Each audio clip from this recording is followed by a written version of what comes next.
Hi guys, I am back with another video, and it's actually the first video I filmed in 2019. So I hope you had a nice start of the year and you feel refreshed and motivated for the new year. Since 2018 was my first year of being self-employed and being a full-time artist, I wanted to kind of give you guys a little recap and just tell you how my business developed during the year, because it went through a lot of changes throughout the year. So to keep you guys updated, I thought it's a good idea to make a little video about it. So let's go. When I look down, it's because I made some notes on my iPad. So yeah, so when I started back in December 2017, it was actually my first month of prepping everything to start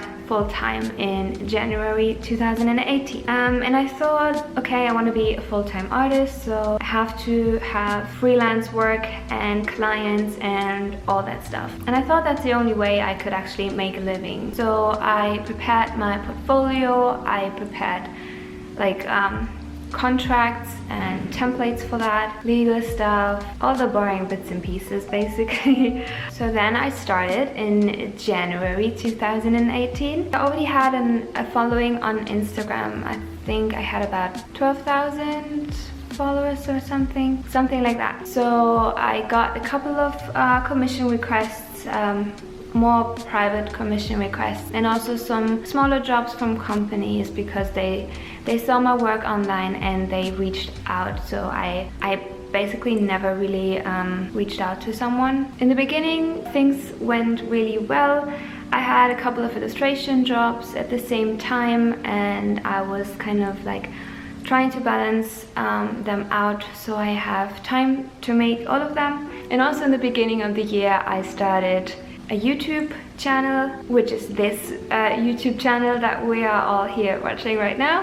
And I started it because I always wanted to have more insights of the daily routines and the work that comes with being a self-employed artist, but I never really found many, so I thought I could maybe do some. So other people who want to become full-time artists, or just maybe open an online shop or do anything in the illustration industry, they can get some more insights. So yeah, that was actually the reason I started this YouTube channel, and also the reason I mainly do vlogs, because this is the best way you can see what I do all day. But still, even though it was going okay-ish, there was something missing and I didn't really know what it was. And then I figured out after a while that what was missing was personal work from me. I rarely had time. Okay.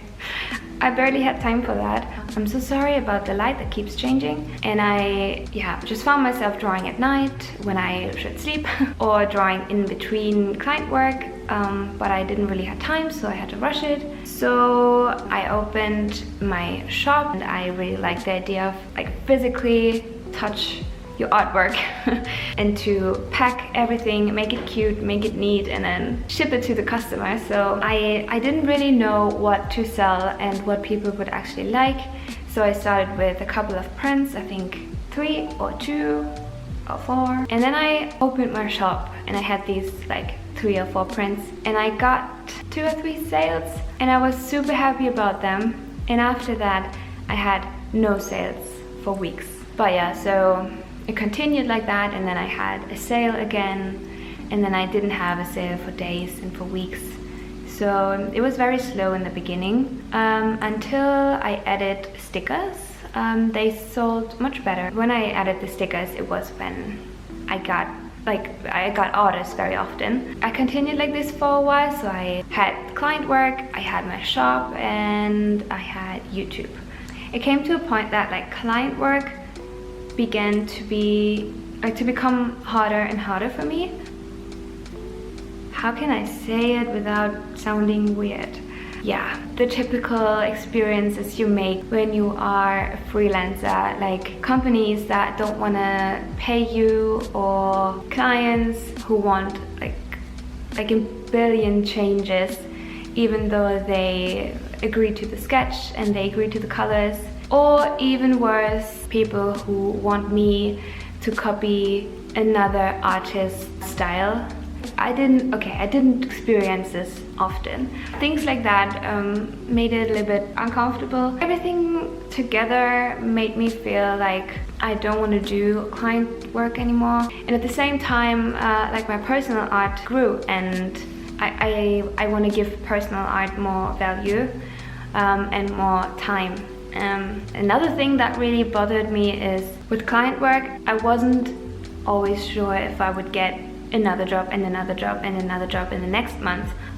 So I couldn't really plan if I can pay my bills, if I can like book a vacation, if I can spend money on this and on that. And I know for some people it is sure and they feel secure, but for me, I don't know, it was a little bit shaky. So with my personal work, I thought I am more in charge. If I want to have more money, I have to sell more. I have to make more products. I have to make better products.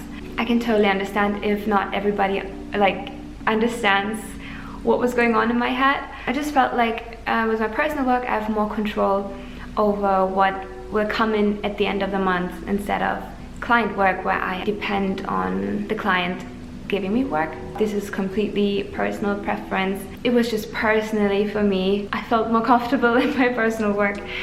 So in April, I was kind of making the decision that I'm going to finish all the client work that I have until now, and then I would try for 1 month to go without client work. So saying no to clients made me a little nervous, but I just wanted to try it out so I could always go back and accept client work again. By that time, my shop and my YouTube wasn't making any money by that time, and my shop wasn't making enough to live off of it. But still, I had the feeling that if I put my everything into it, it actually can make enough for me. So I dedicated all my time to YouTube and to my shop, and I really saw that especially my shop was growing. It was growing faster than the months before, just because I put 100% into it, and not like before where I don't really have time for it and I just do it on the side. And another plus is I felt really happy with my decision, and I felt like there's so much less stress now. And I recently opened my Patreon page, which basically works like a monthly subscription where I upload Patreon exclusive content like tutorials and question and answer videos, or I do a live stream. I also do like a letter every 2 weeks and a blog post, and you can see my sketches and things like that. So it works like it's basically a subscription. So yeah, that also allowed me to take more time making personal work. I was very thankful and grateful that it worked out so well. Fast forward to today, I think that after 1 year of trying different things, I feel like I finally found my spot, and I found something that works for me and also makes me happy and also pays my bills. I learned that I actually feel more comfortable when I have more control over the things that happen, and when I kind of do my own content instead of drawing for someone else. And I think even though, yes, it was very risky to make that jump, to say no to clients and to focus more on my personal work, it was in the end what really made it possible, because it was exactly the time that I was actually starting to be able to live off of it. So now I still work as a full-time illustrator and artist, and I will hopefully continue to do that for a very long time. And I have a variety of income streams, which are my online shop, Patreon page, YouTube. And I also have sponsorships every once in a while, but this does not really happen often. So and I completely let go of client work. I wouldn't say that I will do that like forever, but if something really interesting comes in, I can still say yes, but I am not depending on it anymore, which really makes me feel much more comfortable. I think it's best for everybody to explore the different fields and the different things you can do to actually earn money in the beginning. It's really good to try everything out so you can feel and see what fits to you and what doesn't. So yeah, that concludes my recap of my first year of being self-employed. I'm gonna jump right in and answer a couple of your questions now. So now it's time to answer some questions. I had to change places because the weather keeps changing and it was really dark where I filmed before. Now the sun is out again. Whatever. I asked you guys to send me questions. I picked a couple questions that I wanted to answer that were frequently asked. The first question is, at first, how did you juggle your full-time job and also trying to start your illustration business? As you guys know, I was working full-time as a product designer before I made the jump into full-time art. I kind of dedicated every single minute that I had into drawing, practicing, and growing a following online. Sometimes I would paint in the morning before I went to work, and sometimes in the night, and sometimes both. I also worked during the weekend, so yeah, I actually spent every free time that I had on my art. I also asked at work to reduce my working hours from 40 hours to 30 hours, I guess it was. It's like having two jobs at the same time. It's a lot of work and it's very stressful, and social contacts really suffer during that time. At least it was like that for me, and also personal time. Next question is, what have you learned this past year? Any exciting goals for 2019? The biggest thing that I learned in my first year of being self-employed is definitely that I have to work on my time management, because I'm so bad in handling stress. And in the first year of being self-employed, I used to overwork myself, and I had like billions of to-dos each day. The weather is actually really crazy. It's like very sunny and very snowy. Okay, and it made me sick, and I was not prioritizing my health at all, because it was just my fault of like planning like wrong. So at my worst times, I started work at 6 a.m. and stopped in the middle of the night, and then I had a couple of hours of sleep, and then I started work again at 6 a.m. I just thought that if I work more and more and more, I'm gonna grow faster and faster and faster. Maybe that is the case, but you're definitely gonna get sick from this. You can do that for a short time, but if you plan like this for a long time, this is not good for you. So for this year, I decided that I don't want this anymore and that I want to relax more and also prioritize my health. Also, now that I'm pregnant, I don't want to be this crazy mom, working all the time, not having time for kids and anything. So I thought I could just start making the change now and getting used to it. Yeah, so now I try to work less and to limit the amount of hours in the day that I work, which really helps, by the way. Until now I've been very productive and very focused also. I think it's just like a psychological thing that, for me at least, like before I was like, oh, I have the whole day to do all my to-dos, so I was also procrastinating a lot, and I don't know, but then stress would just build up because I'm like, okay, the day is almost gone and I still have like 5 to-dos. What am I gonna do now? And now when I kind of limit the time that I work in the day, I am much more productive. So I actually get more work done in less time. And goals for 2019, no, I actually don't have goals. I have like a couple of smaller goals, for example, continuing with Patreon and YouTube, because those two things are just so much fun, and I would love to really focus on that, and Instagram of course, and my shop. So I know I don't really have a set goal. Do you feel stressed often with being a full-time illustrator at home? Tips to control stress? Yes. As I said, I feel that a lot. I think other people wouldn't really feel that much stress. I'm very sensitive to it. What helped me is really just what I said, having a set plan and schedule. Maybe do time blocking if you heard about that. That really helps me too.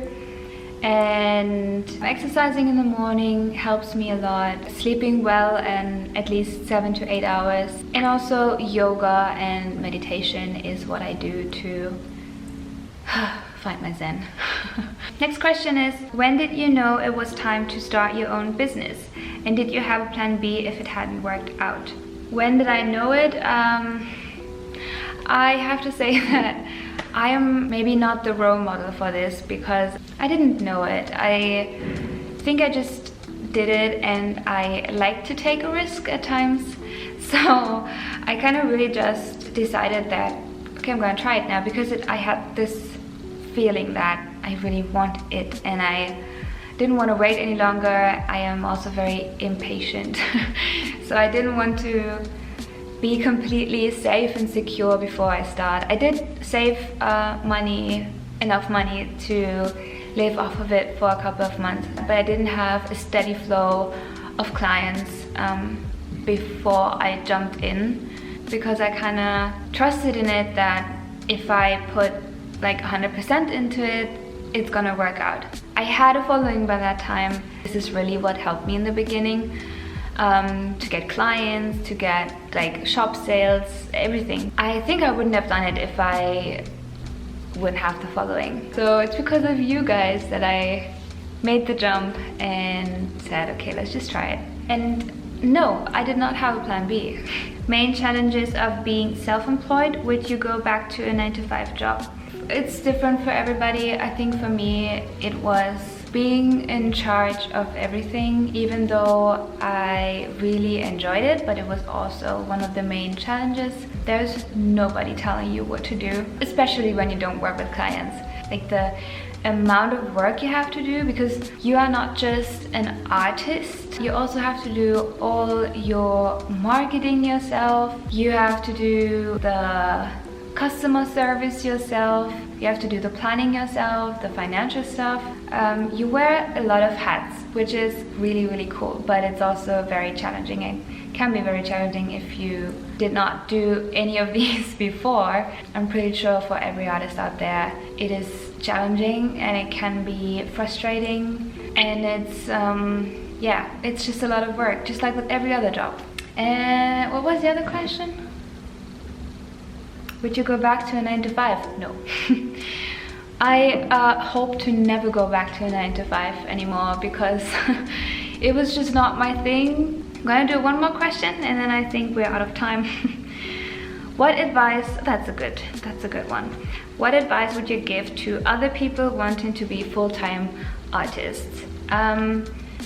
My number one advice would honestly be try to grow a following online, because like in today's world we are all connected, and so many artists get their jobs because someone saw their work on Instagram or somewhere else online. And also be dedicated, work for it every day, try to motivate yourself. This is what motivates me, at least, is just the fear of having to go back to a 9-to-5. I really don't want that. And also it's just fun.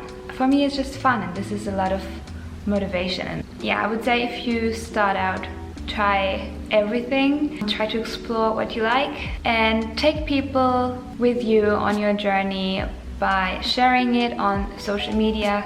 I hope the answers were okay, and again, this is just my own experience and it doesn't mean that it works like that for everyone. So I hope you liked it. I see you in 2 weeks for another studio vlog, which it has been a month, I think. If you have more questions, leave them in the comments down below. If you liked it, give it a thumbs up, and I see you in my next video.